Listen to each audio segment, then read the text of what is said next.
Bonjour à toutes et à tous, j'espère que vous allez bien. Aujourd'hui, je voudrais m'adresser aux maires socialistes, les républicains, écologistes qui ont émis le vœu d'accueillir des réfugiés afghans en France. Je voudrais leur dire quatre choses avec la plus grande humilité au monde. La première des choses, évidemment, il faut sauver la vie des collaborateurs de l'armée française, des auxiliaires de l'armée française en Afghanistan. Il faut les aider à aller en France, aux États-Unis, au Qatar, à Dubaï, en Indonésie. Le monde est vaste.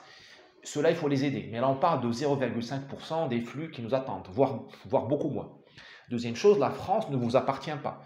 Pour les histoires très sérieuses de changement de population, de peuplement de la France, c'est ce qu'on amène des Afghans, des Lettons ou des Russes, là, le peuple est souverain.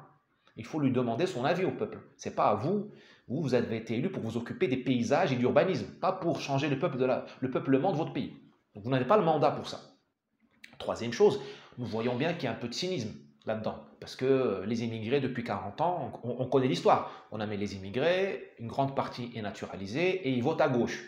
Donc effectivement, ça s'appelle de la manipulation du corps électoral. C'est pas très démocratique. D'accord? Quatrième point, vous êtes en train de faire le succès de l'extrême droite. Je suis désolé. Si la France se tribalise, s'islamise, s'arabise, s'africanise, l'extrême droite a un boulevard. Grâce à vous. Elle n'a pas beaucoup de mérite, l'extrême droite française. Hein. C'est vous qui faites son socle électoral de 30-35% de personnes qui, évidemment, ne veulent pas devenir l'Afghanistan ou le Maroc ou la Kabylie ou le Sahel.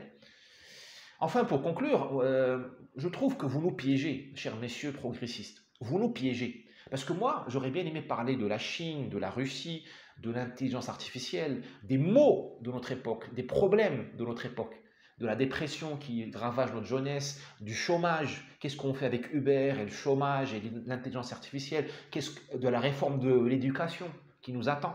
Mais malheureusement, je suis obligé de parler tout le temps d'islam et d'immigration, des thèmes stériles, débiles, parce que nous connaissons les solutions.